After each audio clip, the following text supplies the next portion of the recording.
So, Adam, we're both back in town after a big excursion. I understand that you have brought a couple things back. Yeah. Always get a lot of good education from the coaches' convention, and then along with that, COVID too. So, two great things to add. So, that was awesome.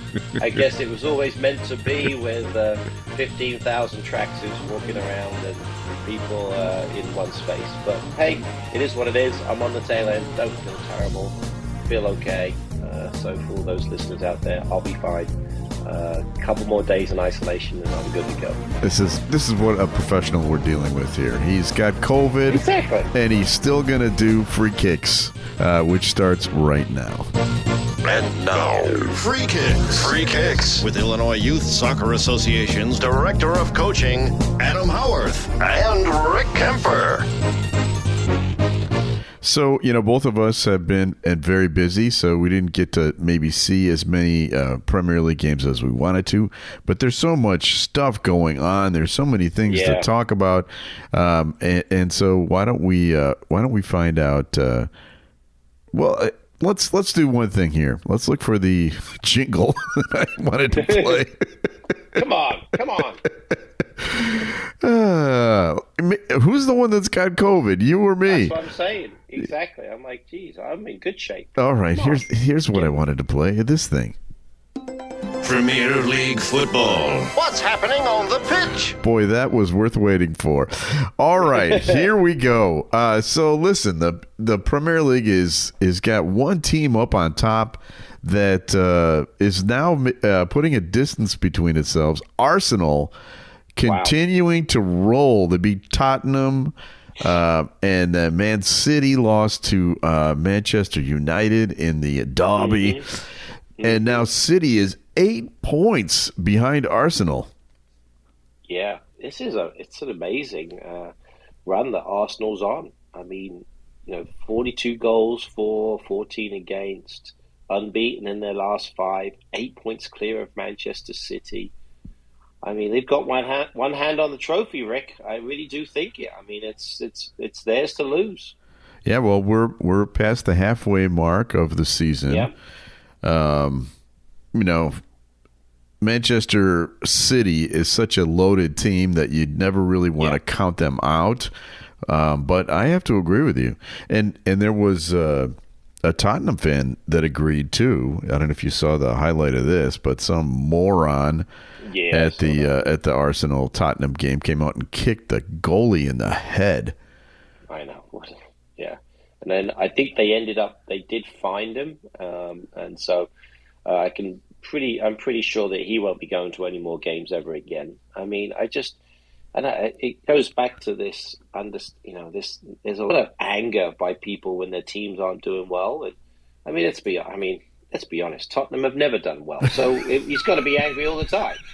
I'm going to get a little sound effect. No, I've got to get that digging. There's my Tottenham dig. But so he's got, if he does that, even when they lose to Arsenal, I know they're the big rivals, it's a derby, all that stuff. But, my goodness gracious, what are you doing? So hopefully he doesn't get to go to any more matches.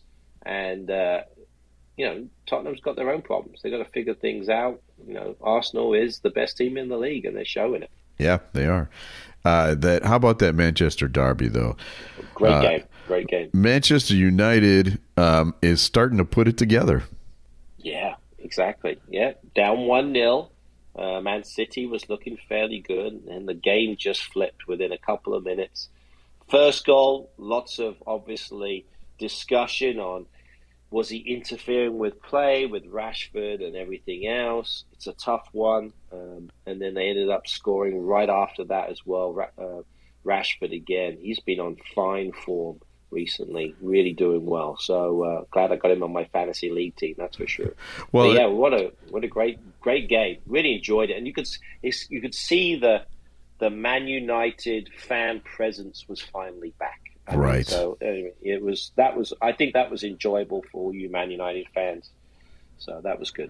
And just seeing Rashford at this level again, because he was at this level for several years, and then the last I don't know, say the last year and a half or so, just wasn't quite himself, and he's back. Yeah, no question. And I give him a lot of credit. I don't know if you remember a couple of weeks ago, Ten Hag actually suspended him because he showed up late for a meeting. So he didn't play until the second half or whatever it was. But he's come back and rebounded straight from that. You know, a lot of players would just be, you know, sulking and be upset. But he's done the opposite. He accepted the punishment, and he's playing even better. So great coaching, great playing. It's what we want. Now, as we sit here, it's just past the halfway mark of the season. And if you look at the table, it's kind of a shocking list of teams where they are. And I'm specifically speaking about the teams that are vying for that Europa League. You mentioned Tottenham. They're in fifth. But then you've got Fulham, Brighton, and Brentford, all ahead of Liverpool and Chelsea, you know, our teams, you know, powerhouses. But how about those little clubs that are giving it their all this year and may actually make it in? I mean, I really think it's possible that one of those three teams does make it into the sixth spot. Possible. Yeah, it's possible. The way Brentford's playing is just amazing. You know, Fulham is having the season of their lives. All these teams are doing really well. And like you said, going back to this, and how I look at it, just to give you an idea of, if you think about it from a stadium standpoint, Brentford, they average 17,000 a game, Fulham 20,000, compared to, you've got in the bottom three, which is Everton, 40,000 people at every game. Yeah. And then you've also got, who was I going to say there? Who's the other person? West Ham. West Ham. You know, you got West Ham, 62,000. Yeah. You know, that's an amazing amount of people that go to those games. So when you look at it, the small teams are doing better than the bigger teams, no question. Yeah, we'll get into West Ham and Everton in just a bit here, but let's talk about once again Liverpool with a big loss this weekend. And, you know, Alan Shearer, the all-time leading goal scorer in the Premier League, was asked about it. And he said, at the moment, Jurgen Klopp's side are terrible at the back. No intensity when they press. They look a shadow of the side we're used to seeing at the top of the table. And I don't see things getting better anytime soon. It's going to be a long, hard season for them. And as a Liverpool supporter, I have to say, I agree. Yeah, it's been a struggle. And like you said, in the back, obviously they've had lots of injuries, just like some of the other teams. Inconsistency, people not playing very, very well. They're out of form.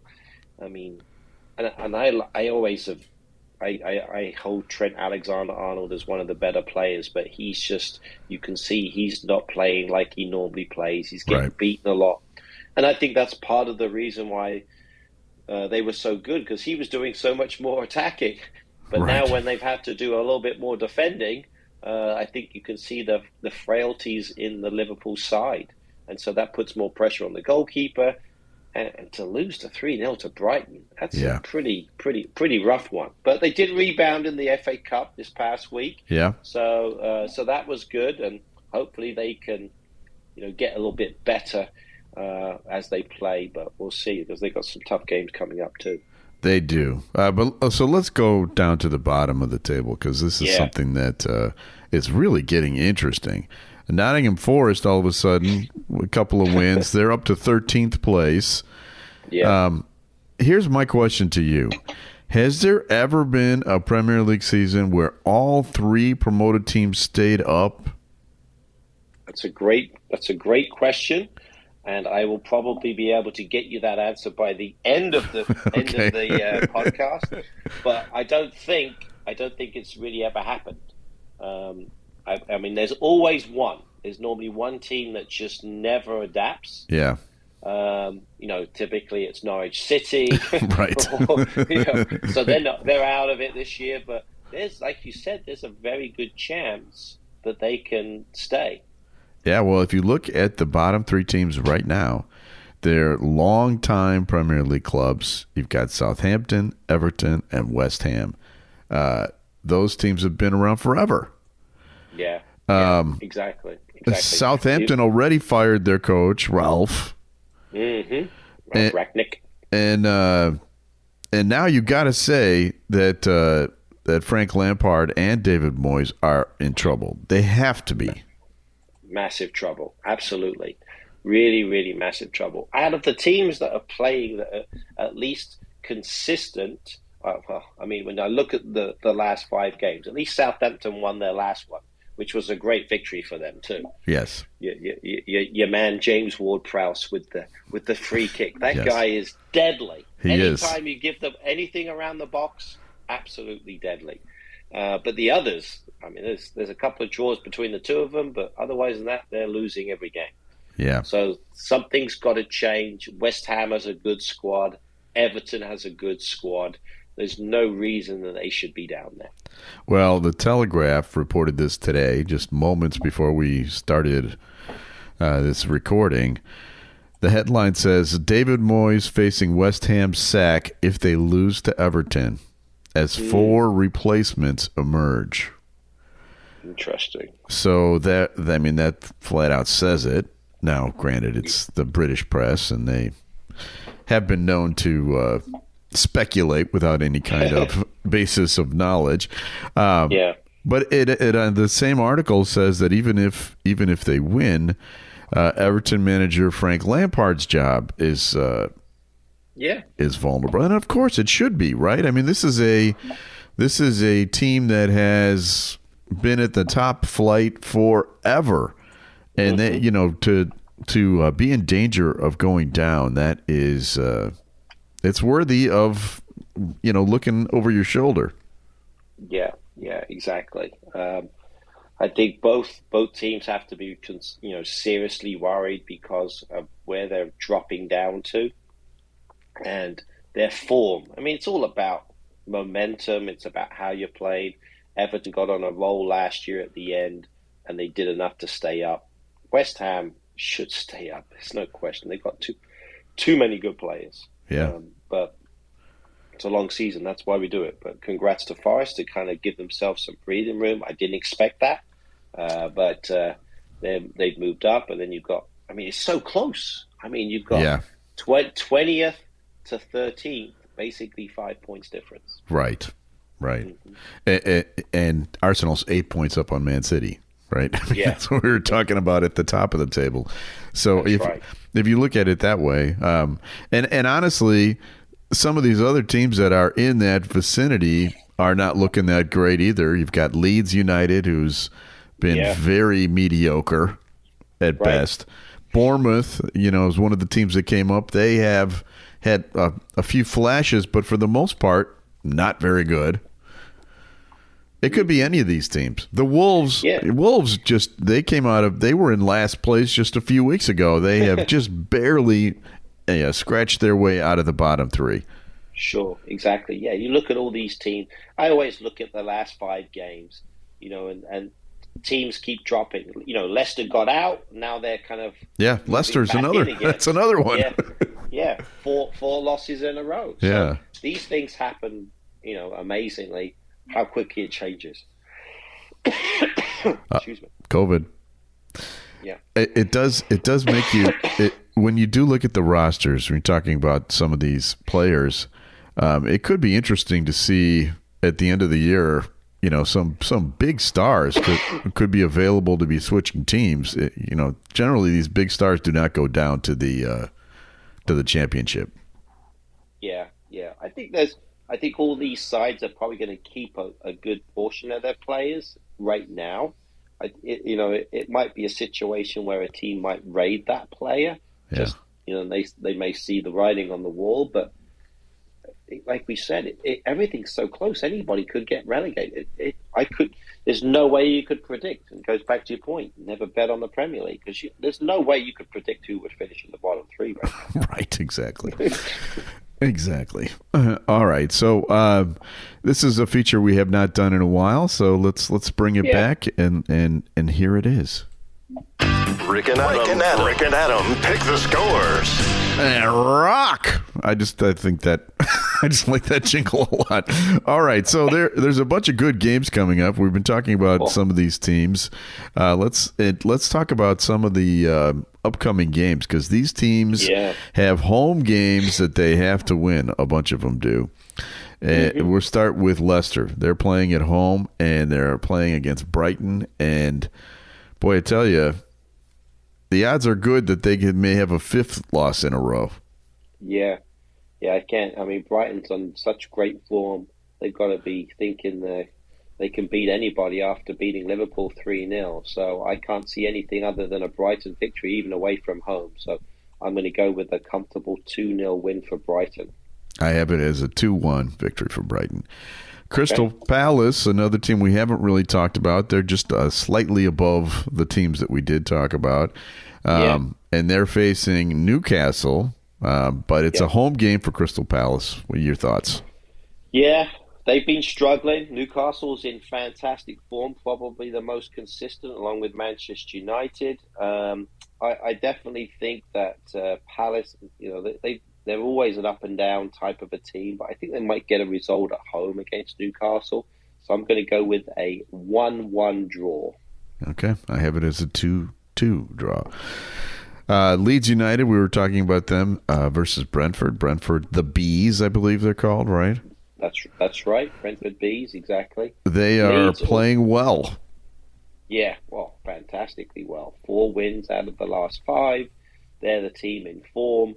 Obviously, with some big wins against Liverpool, Manchester City. They've done fantastically well against the top 6 teams.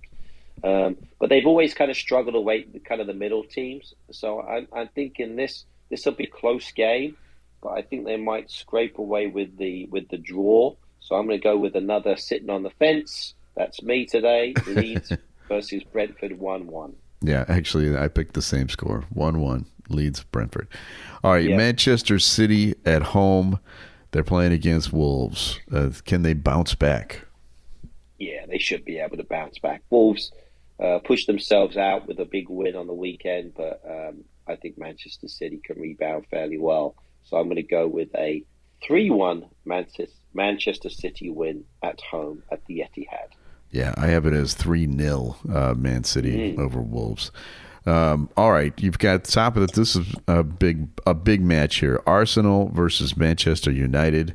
Home game for Arsenal. They're on a roll. Manchester United coming off the big Derby win.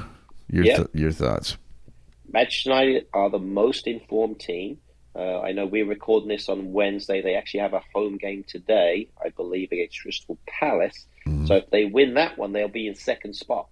So this could be first and second potentially on the weekend. Manchester United in great form, but so are Arsenal.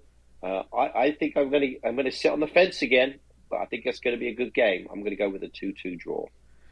All right, I'm actually picking Arsenal to win this game. I've got it as a 2-1 Arsenal victory. And then Fulham as a home game. In come the goalie kickers, the Tottenham fans, to see if they. Kickers. That's what I'm calling them from now on. Okay. They have to go into Fulham and win. Would this be considered a derby? Oh yeah, it's a London derby for sure. It's more of a North London versus West London game. Okay. But it's at Fulham with their new stand, and they're on great form. Although they had a narrow loss to Newcastle this past weekend. Right. I don't know if did you see the penalty kick that Fulham missed? No, I did not. I'm sorry. Was it Fulham who missed it? Yeah, it was Mitrovic. It was the most. If people haven't seen it, they've got to see it. He actually kicked the ball. He kind of kicked his ball onto his other foot, and then it missed. If people haven't seen it, go on Twitter or whatever. Yeah, so it was like a double kick. Wow. Sometimes in golf you get like a double shot. It's the same thing. So that must have looked really bad. Oh, it wasn't good. It wasn't good. So I'll try and see if I can find it and post it on our Twitter page. But yeah, it was not the best thing. So kind of a tough one. That was Mitrovic too, who formerly played with Newcastle too. So that made it even worse. Yeah. But yeah, I think I think Fulham have got enough to beat Tottenham. I think they're playing well. They've got 4 wins out of the last 5, so a little bit unlucky against Newcastle because Newcastle scored like in the 90th minute to win it. So I'm going to go with a 1-0 Fulham win. I have it as a 2-1 Fulham win. All right, Free Kicks is brought to you by the Illinois Youth Soccer Association. Illinois Youth Soccer is proudly serving the Illinois soccer community since 1975 and has a strong history of credibility. Illinois Youth Soccer is a non-profit corporation, official state association and charter member of the U.S. Soccer Federation, charter member of U.S. Youth Soccer, administers U.S. Soccer Federation coaching programs, the Olympic Development Program, and U.S. Soccer Federation referee programs. For more information on everything about soccer in Illinois, go to illinoisyouthsoccer.org. Okay. Tell me one thing you learned at the convention. Not to be around a lot of people. Okay, that's a good advice. Brought to you by Adam Howarth. Okay, it's time for your favorite part of the show. Time now to guess the Premier League star.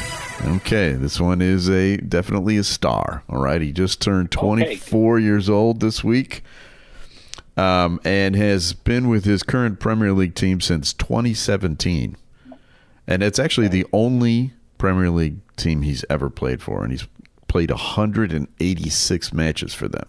Right, so when you think of this player, you think of that team. All right. Okay. Although he did grow up in another club's academy program, so he never played with their first team, but he did. He was trained in that program. Yeah. Okay. He plays for. Guess? Do you want me to guess? Are you kidding? I'm going to give it a shot. Okay. Does he play for West Ham? Yes. Declan Rice. Wow. There you go. Wow. It's the academy program thing. I gave it away, didn't I? Exactly. Doggone it. Because, of course, he played with the Chelsea program, and you know everything about Chelsea. That's right. Exactly right. So, wow. Yeah, him and, he's great, Declan. He's good friends with Mason Mount. They both played on the same team. And if you remember, we went to when we was at Chelsea, we saw a little bit of information about Mason Mount and Declan Rice. Could you tell me, Rick, again, what you heard about the Chelsea players? Well, I think this is really important because there's 3 types of players, if I remember correctly. No, there's 4. There's 4. 4, okay. There's 4. No, could you tell me those 4 sure. types of players? First of all, there's your grassroots player. All right, that's right. Yep. Then there's a player that can play someday at the Premier League level. Okay. Yeah. Okay. Then there's the kind of player that can play on the national team level, and then there's Chelsea. Yeah. That's what they told us when we were there. I just thought that was funny. So anyway, Declan Rice is correct. And he's one of those guys I was talking about. Like if West Ham gets relegated, does Declan Rice go play in the championship? He plays for the national team, right? Yeah.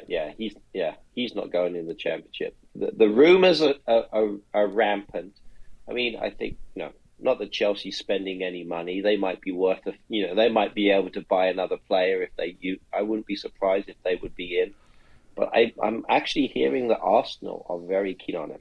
Oh. So that could definitely happen. But if West Ham get relegated, and I hope they don't, and I don't think they will, but if they do, they're going to lose a lot of players, that's for sure. And he would be the first one to go. There's no question. Well, I'm bummed you guessed it that quickly because I had some great clues for this one. He's has the same real first name as Elvis Costello. Okay, interesting. Because his real name is Declan McManus. Okay. To me, it sounds like a dish you might order at an Irish restaurant. I'll have the Declan Rice, please. So those are clues that are wasted because you were so quick this week. So congratulations. Clues that I don't need, Rick. Clues that I don't need. Exactly right. All right, it's time. It's time for this feature. Now time for Adam's Weekend Soccer TV Tip. All right, we went over some of the games. There's another game, though, that we didn't mention. I have a feeling you might be mentioning. Yeah, there's so many. This is going to be a great weekend. I mean, we've got to find some time to carve it out to watch these games, because you've got the early game on Saturday, which is going to be a pretty decent one. Your squad against my squad. Yeah. I don't know if you're going to get up for that one. I am not. 6:30 in the morning. I may roll tape on it, though. That's what I want to watch. That's all right. Now you can watch it on your phone. You can just kind of have one eye open. Yeah, I don't think my wife would go for that. Yeah. And then I think you've got a bottom of the table clash near the bottom there, West Ham versus Everton, which I think will be a good one on Saturday as well. That's at 9 o'clock, so that's a little bit closer to your wake-up time. And I think the loser of that game is going to have a coach that is gone. Yeah, we might be talking about a new coach, absolutely. Yeah. A person gone. But I still think, when you look at it, and especially if Man United win today on Wednesday when we're recording this, they win. They're playing against Arsenal. Why would you not want to watch first versus second? Arsenal versus Man United.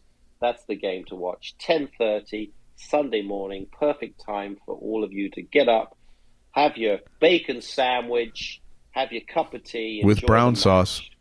With brown sauce. Yeah. Arsenal, Man United, at the Emirates. Should be a really good game. Yeah, absolutely. Free Kicks is brought to you by Green White Soccer Club. Last week I talked to you about going to Las Vegas to watch Green White's Old Timers play. We had 55 players there, 3 different teams.